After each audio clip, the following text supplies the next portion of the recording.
திக்பலம் எப்படி, திருக்பலம் எப்படி, இந்த அமைப்பெல்லாம் நம்மளுடைய ஜாதகத்துல எப்படி இருக்கு, இப்ப நடக்கக்கூடிய செவ்வாய், புதன், சுக்கிரன், சூரியன் அது போன்ற கிரகங்கள் பெயர்ச்சி எது மாதிரி ஒரு தாக்கத்தை சிம்மராசிக்காரர்கள் கொடுத்து அப்போ என்ன மாதிரி தசா புக்தி அந்தரம் நடந்து கொண்டு இருக்கிறது. தசையை டிவைட் பண்ணா புக்தி, புக்தியை டிவைட் பண்ணா அந்தரம், அந்தரத்தை டிவைட் பண்ணா சூக்ஷ்மம் லெவல்ல ஆண்டு கணக்காக, மாத கணக்காக, குவார்டர் கணக்காக, மூணு மாசமாக எப்படி நமக்கு இருக்கு, எது மாதிரி திசையில் நம்மளுடைய வாழ்க்கை திரும்ப போகிறது, என்ன சாய்ஸ் எடுக்கிறது நல்லது அப்படிங்கிறதெல்லாம் நம்மளுடைய கர்மாவின்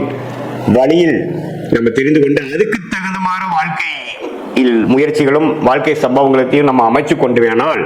அந்தந்த நேரத்தில் அந்தந்த விஷயத்தை சரியான நேரத்தில் செய்து தேவையில்லாத பொருள் விரயங்கள், தேவையில்லாத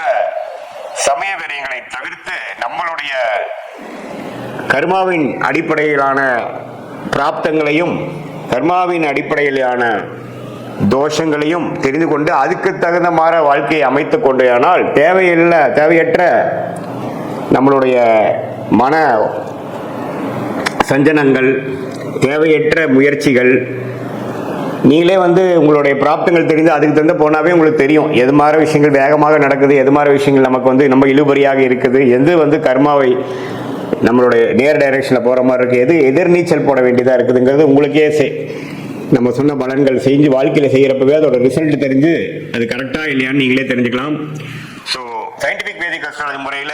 நல்லபடியாக நம்ம நம்மளுடைய பிராப்தங்களை தெரிந்து அதுக்கு தகுந்த மாதிரி வாழ்க்கையை அமைத்து வாழ்க்கையில் வெற்றி பெற முடியும் என்று சொல்ல விரும்புகிறேன். மீண்டும் மற்றொரு காணொளியில் சந்திப்போம். நன்றி, வணக்கம்.